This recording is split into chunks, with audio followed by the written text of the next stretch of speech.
ഓം നമോ ഭഗവതേ വാസുദേവായ. പീതാംബരം കരവിരാജിതശംഖചക്രകൗമോദഗീ സരസിജം കരുണാസമുദ്രം രാധാസഹായം അതിസുന്ദരമന്ദഹാസം വാതാലയേശമനിശം ഹൃദി ഭാവയാമി. അഥ പഞ്ചദശോऽധ്യായ. ശ്രീശുക ഉവാച. ഊചതുർമൃതകോപാന്തേ പതിതം മൃതകോപമം ശോകാഭിഭൂതം രാജാനം ബോധയന്തൗ സദുക്തിഭിः. കോയം സ്യാത്തവ രാജേന്ദ്ര ഭവാൻ യമനുശോചതി ത്വം ചാസ്യ കഥമഃ സൃഷ്ടൗ പുരേദാനീമതഃ പരം. യഥാ പ്രയാന്തി സംയാന്തി സ്രോതോ വേഗേന വാലുകാ സംയുജ്യന്തെ വിയുജ്യന്തെ തഥാ കാലേന ദേഹിനാ. യഥാ ധാനാസു വൈധാനാ ഭവന്തി ന ഭവന്തി ച. ഏവം ഭൂതേഷു ഭൂതാനി ചോദിതാനി ച മായയാ. വയം ച ത്വം ച യേ ചേമേ തുല്യകാലാശ്ചരാചരാ. ജന്മമൃത്യോര്യഥാ പശ്ചാൽ പ്രാക്നൈവ മധുനാപി ഭോ. ഭൂതൈർഭൂതാനി ഭൂദേശ സൃജത്യവതി ഹന്ത്യജ. ആത്മസൃഷ്ടൈരസ്വതന്ത്രൈരനപേക്ഷോപി ബാലവൽ. ദേഹേന ദേഹിനോ രാജൻ ദേഹാദ്ദേഹോഭിജായതേ. ബീജാദേവ യഥാ ബീജം ദേഹ്യർത്ഥ ഇവ ശാശ്വതാം. ദേഹദേഹി വിഭാഗോയമവിവേകകൃതഃ പുരാ. ജാതിവ്യക്തിവിഭാഗോയം യഥാ വസ്തുനി കൽപ്പിതാ. ശ്രീശുക ഉവാച. ഏവമാശ്വാസിതോ രാജാ ചിത്രകേതുർദ്വിജോക്തിഭിः പ്രമൃജ്യ പാണിനാ വക്ത്രമാധിമ്ലാനമഭാഷത. രാജോവാച. കൗ യുവാജ്ഞാനസമ്പന്നൗ മഹിഷ്ഠൗ ച മഹീയസാം അവധൂതേന വേഷേണ ഗൂഢാവിഹ സമാഗതൗ. ചരന്തി ഹ്യവനൗ കാമം ബ്രാഹ്മണാ ഭഗവത്പ്രിയാ. മാതൃശാം ഗ്രാമ്യബുദ്ധീനാം ബോധായോന്മത്തലിംഗിനാ. കുമാരോ നാരദ ഋഭുരംഗിരാ ദേവലോസിത. അപാന്തരതമോ വ്യാസോ മാർക്കണ്ഡേയോऽഥ ഗൗതമ. വസിഷ്ഠോ ഭഗവാൻ രാമ കപിലോ ബാദരായണി. ദുർവാസായാജ്ഞവൽക്യശ്ച ജാതൂകർണ്യസ്തധാരുണി. രോമശശ്ച്യവനോ ദത്ത അസുരിഃ സപതഞ്ജലി. ഋഷിർവേദശിരാബോധ്യോ മുനിഃ പഞ്ചശിരസ്തഥാ. ഹിരണ്യനാഭഃ കൗസല്യ ശ്രുതദേവ ഋതധ്വജ. ഏതേ പരേ ച സിദ്ധേശാശ്ചരന്തി ജ്ഞാനഹേതവാ. തസ്മാദ്യുവാം ഗ്രാമ്യപശോർമമ മൂഢധിയ പ്രഭു. അന്ധേ തമസി മഗ്നസ്യ ജ്ഞാനദീപ ഉദീര്യതാം. അങ്കിരാ ഉവാച. അഹം തേ പുത്രകാമസ്യ പുത്രദോസ്മ്യങ്കിരാ നൃപ. ഏഷ ബ്രഹ്മസുത സാക്ഷാന്നാരദോ ഭഗവാൻ ഋഷി. ഇത്തം ത്വാം പുത്രശോകേനേ മഗ്നം തമസി ദുസ്തരേ. അതദർഹമനുസ്മൃത്യ മഹാപുരുഷഗോചരം. അനുഗ്രഹായ ഭവത പ്രാപ്താവാമിഹ പ്രഭോ. ബ്രഹ്മണ്യോ ഭഗവദ്ഭക്തോ നാവസീദിതുമർഹതി. തദൈവ തേ പരം ജ്ഞാനം ദദാമി ഗൃഹമാഗത. ജ്ഞാത്വാന്യാഭിനിവേശം തേ പുത്രമേവ ദദാവഹം. അധുനാ പുത്രിണാം താപോ ഭവതൈവാനുഭൂയത്തെ. ഏവം ദാരാഗൃഹാരായോ വിവിധൈശ്വര്യസമ്പദാ. ശബ്ദാദയശ്ച വിഷയാശ്ചലാരാജ്യവിഭൂതയാ. മഹീരാജ്യം ബലം കോശോ ഭൃത്യാമാത്യാ സുഹൃജ്ജനാ. സർവേപി ശൂരസേനേ മേ ശോകമോഹഭയാർത്തിതാ. ഗന്ധർവനഗരപ്രഖ്യാ സ്വപ്നമായാ മനോരഥ. ദൃശ്യമാനാ വിനാർത്ഥേന ന ദൃശ്യന്തേ മനോഭവാ. കർമ്മഭിർധ്യായതോ നാനാകർമാണി മനസോ ഭവൻ. അയം ഹി ദേഹിനോ ദേഹോ ദ്രവ്യജ്ഞാനക്രിയാത്മക ദേഹിനോ വിവിധക്ലേശസന്താപകൃതുദാഹൃതാം. തസ്മാത് സ്വസ്ഥേന മനസാ വിമൃശ്യ ഗതിമാത്മന ദ്വൈതേ ധ്രുവാർത്ഥവിഭ്രം വിശ്രംഭം ത്യജോപശമമാവിശ. നാരദ ഉവാച ഏതാം മന്ത്രോപനിഷദം പ്രതീച്ഛ പ്രയതോ മമ യാം ധാരയൻ സപ്തരാത്രാദ്രഷ്ടാ സംകർഷണം പ്രഭും. യത്പാദമൂലമുപസൃത്യ നരേന്ദ്രപൂർവേ സർവാദയോ ഭ്രമമിമം ദ്വിതയം വിസൃജ്യ സദ്യസ്തദീയമതുലാനധികം മഹിത്വം പ്രാപുർഭവാനപി പരം ന ചിരാതുപൈതി. ഇതി ശ്രീമദ്ഭാഗവതേ മഹാപുരാണേ പാരമഹംസ്യാം സംഹിതായാം ഷഷ്ഠസ്കന്ധേ ചിത്രകേതുസാന്ത്വനം നാമ പഞ്ചദശോऽധ്യായ. ഓം സദാശിവസമാരംഭാം ശങ്കരാചാര്യമധ്യമാം അസ്മദാചാര്യപര്യന്താം വന്ദേ ഗുരുപരമ്പരാം. പീതാംബരം കരവിരാജിതചക്രശംഖകൗമോദഗീ സരസിജം കരുണാസമുദ്രം രാധാസഹായമതിസുന്ദരമന്ദഹാസം വാതാലയേശമനിശം ഹൃദി ഭാവയാമി. ഷഷ്ഠസ്കന്ധം 15-ാം അധ്യായം. പുത്രന്റെ മരണത്തിൽ ചിത്രകേതു മഹാരാജാവും രാജ്ഞി കൃതദ്യുതി ദേവിയും അതീവ ദുഃഖിതരായി വിലപിച്ചു. പുത്രശോകത്താൽ പേർത്തും പേർത്തും പലതും പറഞ്ഞും കരഞ്ഞും കിടക്കുന്ന രംഗം സകലരുടെയും കരളലിയിച്ചു കളഞ്ഞു. ഇവരുടെ ദുഃഖം കണ്ട് നഗരവാസികളെല്ലാം ദുഃഖിച്ചു.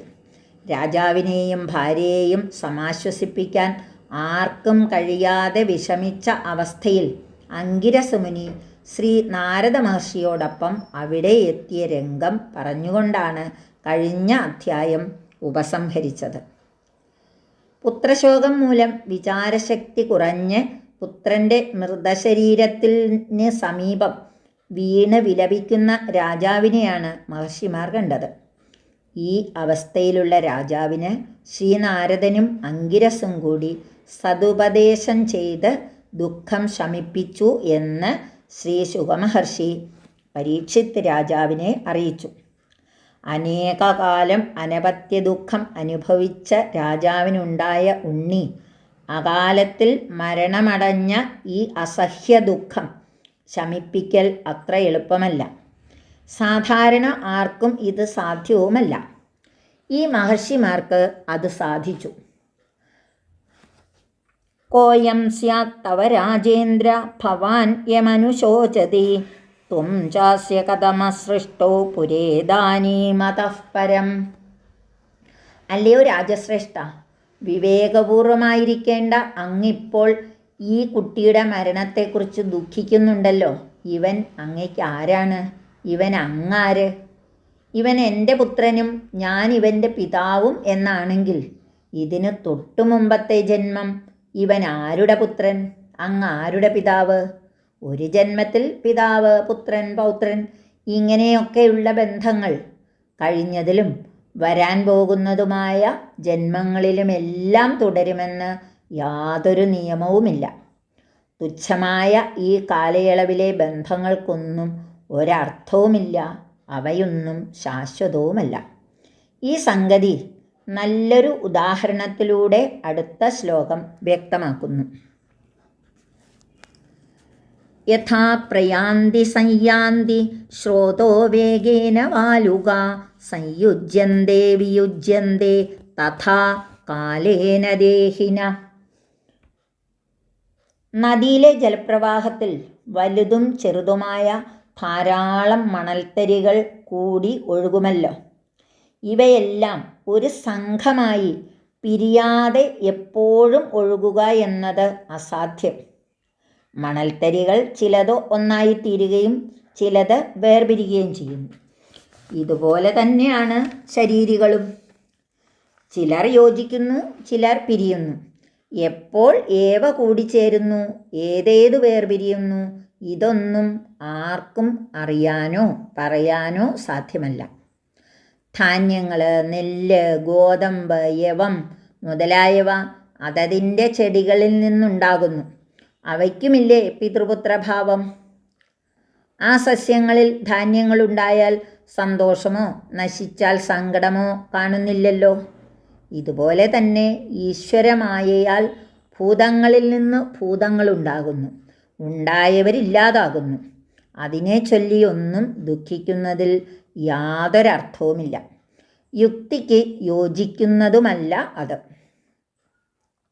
ഏത് വിധമാണ് സമാധാനിക്കേണ്ടതെന്നും വിശദമാക്കുന്നു ആ മഹർഷിമാർ. ഇപ്പോൾ നമ്മുടെ കൂടെ അനേകമനേകം ചരാചരങ്ങളുണ്ട് സമകാലീനരായിട്ട്. ഇവരെല്ലാം ഈ ജന്മമെടുക്കും മുമ്പ് ഇതുപോലെ ഒന്നിച്ചു ചേർന്നവരല്ല. എപ്പോഴും ഒന്നിച്ചു ചേർന്ന് ഇതുപോലെ തന്നെ ഇരിക്കുകയുമില്ല. ഓരോരോ ശരീരികളും അതതിൻ്റേതായ സമയത്ത് നശിച്ചുകൊണ്ടിരിക്കും. ഭൂതൈർഭൂതാനി ഭൂതേശ സൃജത്യവതിഹന്ത്യജ ആത്മസൃഷ്ടൈരസ്വതന്ത്രൈരനപേക്ഷോപി ബാലവത്. സൃഷ്ടിസ്ഥിതി സംഹാര കാര്യങ്ങളെല്ലാം ഈശ്വരലീലകൾ തന്നെ. ഈശ്വരന് ഈ ക്രീഡകൾ കൊണ്ട് പ്രത്യേക കാര്യങ്ങളൊന്നുമില്ല. എന്നാൽ ബാലവത്, ബാലനെപ്പോലെ ക്രീഡിക്കുന്നു. എങ്ങനെയെന്നാൽ പഞ്ചഭൂതങ്ങളാൽ നിർമ്മിതങ്ങളാണല്ലോ സകല ശരീരങ്ങളും. പിതാക്കന്മാർ എന്ന പഞ്ചഭൂതങ്ങളെ കൊണ്ട് പുത്രാദികളായ പഞ്ചഭൂതങ്ങളെ സൃഷ്ടിക്കുന്നു. അവയെക്കൊണ്ട് തന്നെ അന്യോന്യം സ്ഥിതി സംഹാര കാര്യങ്ങളും നടത്തുന്നു. ഇതിൽ ഭൂതങ്ങൾക്കൊരു പങ്കുമില്ല. ഇവയെല്ലാം ഈശ്വരാധീനങ്ങൾ തന്നെ. ഈശ്വരൻ്റെ കയ്യിലെ കളിക്കോപ്പെന്ന പോലെ ഇവ പ്രവർത്തിക്കുന്നു എന്ന് മാത്രം. ജനന മരണങ്ങൾ ശരീരത്തിനു മാത്രം, ജീവന് അതില്ല. പിതൃശരീരത്തോട് യോജിച്ച മാതൃശരീരത്തിൽ നിന്ന് പുത്രാദി ശരീരങ്ങളുണ്ടാകുന്നു. വൃക്ഷത്തിൽ നിന്ന് വിത്തുണ്ടാകുന്നു, അതിൽ നിന്ന് വീണ്ടും വൃക്ഷം, ഇങ്ങനെ ആവർത്തിക്കുന്നു. വിത്തിനും വൃക്ഷത്തിനും ആസ്പദമായ ഭൂമി എക്കാലവും ഉണ്ടല്ലോ. അതുപോലെ ദേഹാന്തർഗതനായ ദേഹി, ആത്മാവ് ശാശ്വതനാണ്, നാശരഹിതനാണ്, ഒരു കാലത്തും നശിക്കാത്തതുമാണ്. ദേഹദേഹി വിഭാഗോയം അവിവേകകൃതഃ പുരാ ജാതിവ്യക്തി വിഭാഗോയം യഥാ വസ്തുനി കൽപ്പിത. ദേഹം ദേഹി എന്ന ഭേദം കൽപ്പിക്കപ്പെട്ടിട്ടുണ്ടല്ലോ. ഇത് അജ്ഞാനം മൂലമാണ്. ഗോത്വം എന്നത് ജന്തുവിഭാഗം. പശു പ്രത്യേകമായ പശു. പശു എന്ന വാക്കിനാൽ പരിമിതമായ അല്ലെങ്കിൽ നാം വളർത്തുന്ന പശുവിനെയാണല്ലോ സ്മരിക്കുന്നത്. അതായത് ആ പശുവിൻ്റെ ശരീരപിണ്ഡം. ഗോത്വം, പശുത്വം ഇവയിൽ ഒന്നിനെ മറ്റൊന്നിനെ ആശ്രയിക്കാതെ പറ്റില്ല. ആ സ്ഥിതിക്ക് രണ്ടെന്നുള്ള കൽപ്പനയ്ക്ക് കാരണം അവിവേകമല്ലാതെ മറ്റെന്ത്? മുനിമാർ ഇങ്ങനെ പലവിധ വാക്കുകളാൽ സമാശ്വസിപ്പിച്ചപ്പോൾ ചിത്രകേതു രാജാവ് ശോകതപ്തമായ മുഖം കൈകൾ കൊണ്ട് തുടച്ചിട്ട് അവരോട് സംസാരിക്കാൻ തുടങ്ങി എന്ന് ശുകമഹർഷി പറഞ്ഞു. കൗയുവാൻ ജ്ഞാനസമ്പന്നോ മഹിഷ്ഠോ ച മഹീയസാം അവധൂതേന വേഷേണ ഗൂഢാവിഹസമാഗതോ. ഈ രാജാവിന് ദുഃഖം മൂലം ആഗതരെ തിരിച്ചറിയാൻ പോലുമായില്ല. അനപത്യ ദുഃഖത്താൽ വിഷമിച്ചിരുന്ന രാജാവിനെ സന്ദർശിച്ച് സമാധാനിപ്പിച്ചതാണല്ലോ അങ്കിരസ് മുനി. അദ്ദേഹം യജ്ഞോച്ഛിഷ്ടം കൃതദ്യുതിക്ക് നൽകുകയും ചെയ്തതാണ്. ഇപ്പോഴത്തെ ഈ ദുഃഖസ്ഥിതിയിൽ ഒന്നും തന്നെ ഓർമ്മയില്ലാതെ ആയിപ്പോയി. അവധൂതന്മാരെ പോലെ തിരിച്ചറിയാൻ കഴിയാത്ത സ്വരൂപത്തിൽ വന്നിരിക്കുന്ന നിങ്ങൾ രണ്ടുപേരും ആരാണ്? നിങ്ങൾ ഇരുവരും പരിപൂർണ ജ്ഞാനികളും മഹാന്മാരുമാണെന്ന് എനിക്കറിയാൻ കഴിയുന്നുണ്ട്. വിഷയാസക്ത ചിത്തരായ എന്നെപ്പോലുള്ളവർക്ക് ജ്ഞാനോപദേശം നൽകുന്നതിന് ബ്രാഹ്മണർ സ്വേച്ഛയാ സഞ്ചരിക്കാറുണ്ടല്ലോ. അങ്ങനെയുള്ള ആരെങ്കിലുമാണോ നിങ്ങൾ? രാജാവിന് അങ്ങനെയുള്ള മഹത്തുക്കളെ പറ്റിയെല്ലാം അറിയാം. അങ്ങനെ സഞ്ചരിക്കുന്ന മഹാന്മാരിൽ നിങ്ങൾ സനത്കുമാരനോ നാരദനോ ഋഭുവോ അങ്കിരസോ ദേവലനോ അസിതനോ വ്യാസനോ മാർക്കണ്ഡേയനോ ഗൗതമനോ ഭഗവാൻ വസിഷ്ഠനോ പരശുരാമനോ കപിലനോ ശുകനോ ദുർവാസസോ യാജ്ഞവൽക്യനോ ജാതുകർണ്യനോ രോമശനോ ച്യവനനോ ദത്താത്രേയനോ പതഞ്ജലിയോട് ചേർന്ന ആസുരിയോ വേദശിരസോ പഞ്ചശിഖനോ ഹിരണ്യനാഭനോ കൗസല്യനോ ശ്രുതദേവനോ ഋതധ്വജനോ ആരാണ്? ഇവർ മാത്രമല്ല, വേറെയും ലോകത്തിൽ ആത്മജ്ഞാനത്തെ പ്രചരിപ്പിക്കുവാനായി സഞ്ചരിക്കുന്നുണ്ടല്ലോ മറ്റുള്ള സിദ്ധന്മാരും. അവരിൽ ആരാണ് നിങ്ങളിരുവരും? ഗ്രാമപശുവിനെപ്പോലെ മൂഢബുദ്ധിയായതുമൂലം വിഷയാസക്തി രൂപമായ ഗാഠമായ തമസിൽ മുങ്ങിക്കിടക്കുകയാണ് ഞാൻ. ആത്മജ്ഞാനരൂപമായ പ്രകാശത്തെ കാണിച്ച് തമസിൽ നിന്നെന്നെ രക്ഷിക്കണേ, എന്നോട് കരുണ കാണിക്കുവിൻ. ഈ ഘോരാന്ധകാരത്തിൽ നിന്നെന്നെ രക്ഷിക്കാൻ നിങ്ങൾ സമർത്ഥരാണ്. അല്ലയോ രാജാവേ, പുത്രലാഭം ആഗ്രഹിച്ച അങ്ങയ്ക്ക് അതിന് വഴിയൊരുക്കിത്തന്ന അങ്കിരസാണ് ഞാൻ. ഇദ്ദേഹം ബ്രഹ്മപുത്രനായ സാക്ഷാൽ നാരദ മഹർഷിയുമാണ് എന്നറിയിച്ചോര്. അനുഗ്രഹായ ഭവത പ്രാപ്താവാമിഹ പ്രഭോ ബ്രഹ്മണ്യോ ഭഗവത് ഭക്തോ നാവസീതിതുമർഹതി. അല്ലയോ പ്രഭോ, ഞങ്ങൾ ഇരുവരും അങ്ങയെ അനുഗ്രഹിക്കാനായി ഇവിടെ വന്നതാണ്. ഭഗവാനെ ആശ്രയമായി കരുതിയിരിക്കുന്ന ഭക്തനായ അങ്ങിപ്പോൾ പുത്രദുഃഖത്താൽ വിഷമിക്കുകയാണല്ലോ. ആ ശോകസമുദ്രത്തിൽ കരകാണാതെ മുങ്ങി വിഷമിക്കുന്ന അങ്ങയെ രക്ഷിക്കണം. അങ്ങ് ബ്രാഹ്മണ ഭക്തനാണ്, ഭഗവത് ഭക്തനുമാണ്. ഈ വിധമുള്ള ഒരാളും ക്ലേശിക്കാൻ യോഗ്യനല്ല. അങ്ങയെ ദുഃഖസാഗരത്തിൽ നിന്ന് കരകയറ്റി രക്ഷിക്കുകയാണ് ഞങ്ങളുടെ ആഗമനോദ്ദേശ്യം. ആദ്യം അങ്ങയുടെ ഗൃഹത്തിൽ വന്ന അവസരത്തിൽ തന്നെ പരമാർത്ഥജ്ഞാനം ഉപദേശിക്കാമായിരുന്നു. അന്ന് അത് ചെയ്തില്ല. മറ്റ് വിഷയങ്ങളിൽ ആശയുള്ളവനായിരുന്നു അന്ന്. അതുകൊണ്ട് പുത്രലാഭത്തിനുള്ള വഴി ഉപദേശിച്ചു. പുത്രസുഖം ആഗ്രഹിക്കുന്നവരും ഉള്ളവരും എന്തെന്തു ദുഃഖങ്ങൾ അനുഭവിക്കുന്നു എന്ന് അനുഭവത്തിലൂടെ അങ്ങ് മനസ്സിലാക്കിയില്ലേ? അതുകൊണ്ട് തന്നെ അങ്ങിപ്പോൾ തത്വജ്ഞാന ഉപദേശ ശ്രവണത്തിന് അധികാരിയായിരിക്കുന്നു. പുത്രന്മാർ മാത്രമല്ല, ഭാര്യ, ഗൃഹധനാദികൾ, മറ്റു പലവിധ ഐശ്വര്യങ്ങൾ, സുഖവിഷയങ്ങളെന്ന് നാം കരുതുന്ന ശബ്ദസ്പർശ രൂപരസഗന്ധങ്ങൾ, രാജ്യേശ്വര്യങ്ങൾ, ഭൂമി, രാജ്യം, സൈന്യം, ഭണ്ഡാരം, ഭൃത്യന്മാർ, അമാത്യന്മാർ, സുഹൃജ്ജനങ്ങൾ ഇവയെല്ലാം ശാശ്വതമെന്ന് അങ്ങ് കരുതുന്നുണ്ടോ? ഹേ ശൂരസേനാധിപതേ, ഇവയെല്ലാം ചഞ്ചലങ്ങളാണ്.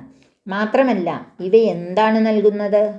ശോകം, മോഹം, ഭയം, പീഡ ഇവയല്ലേ? ഇവയുടെ ഇടയ്ക്ക് അല്പസുഖം ലഭിക്കുന്നെന്ന് തോന്നാം, അത്രമാത്രം. ഗന്ധർവ നഗരം പോലെ കാരണം കൂടാതെ പെട്ടെന്ന് കാണപ്പെടുന്നവയും പെട്ടെന്ന് മറഞ്ഞു പോകുന്നവയുമാണ് അതെല്ലാം. സ്വപ്നത്തിലും മനോരഥത്തിലും പലതും കാണപ്പെടുന്നു. ഉറക്കമുണർന്നാൽ മനോരഥം അവസാനിച്ചാൽ ഇവയൊന്നും തന്നെയില്ല. മായ കൊണ്ട് കാണപ്പെടുന്ന വിഭൂതികളെല്ലാം അനിത്യങ്ങളും ക്ഷണികങ്ങളും തന്നെ. ഇവ പരമാർത്ഥത്തിൽ ഇല്ലാത്തവയാണ്.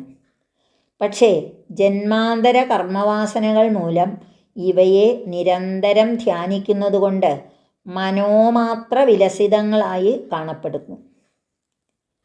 ജീവന് ഈ വിധത്തിലുള്ള ക്ലേശങ്ങൾ ഉണ്ടാകുന്നതിന് കാരണവും പറയുന്നു. അത് ദേഹാഭിമാനമല്ലാതെ മറ്റൊന്നുമല്ല. പഞ്ചഭൂതങ്ങൾ അവയുടെ വികാരങ്ങളായ ജ്ഞാനേന്ദ്രിയങ്ങൾ, കർമ്മേന്ദ്രിയങ്ങൾ എന്നിവയുടെ സ്വരൂപമായ ഈ ശരീരത്തിൽ അഭിമാനിക്കുന്ന ജീവന് അനേകവിധങ്ങളായ ക്ലേശങ്ങളും സന്താപങ്ങളും ഉണ്ടായിക്കൊണ്ടിരിക്കും. സർവദുഃഖങ്ങളുടെയും മൂലകാരണമാണ് ദേഹാഭിമാനം. ഇതെല്ലാം തത്വജ്ഞാനികളാൽ നിശ്ചയിക്കപ്പെട്ടവയുമാണ്. തസ്മാ സ്വസ്ഥേന മനസാ വിമൃശ്യ ഗതിമാത്മന ദ്വൈതേ ധ്രുവാർത്ഥവിശ്രംഭം ത്യജോപശമമാവിശ. ദുഃഖകാരണം അജ്ഞാനം അവിവേകമാണെന്നറിഞ്ഞ് സ്വസ്ഥവും ശാന്തവുമായ മനസ്സോടെ ഭഗവത് സ്വരൂപത്തെ ചിന്തിച്ചുറപ്പിക്കൂ. നാനാവിധത്തിൽ കാണപ്പെടുന്ന ഈ പ്രപഞ്ചം സത്യമാണെന്നുള്ള വിചാരത്തെ ത്യജിക്കൂ. ഉപശാന്തിയെ ആശ്രയിക്കൂ. അംഗിരസ് മഹർഷി ഇത്രയും ഉപദേശങ്ങൾ നൽകിയ ശേഷം ഈശ്വരകാരുണ്യം ഒന്നുകൊണ്ട് മാത്രമാണ് അംഗിരസിൽ നിന്ന് ഈ പരമാർത്ഥ ജ്ഞാനോപദേശം ലഭിച്ചത് എന്ന് നാരദ മഹർഷി അരുളി ചെയ്തു.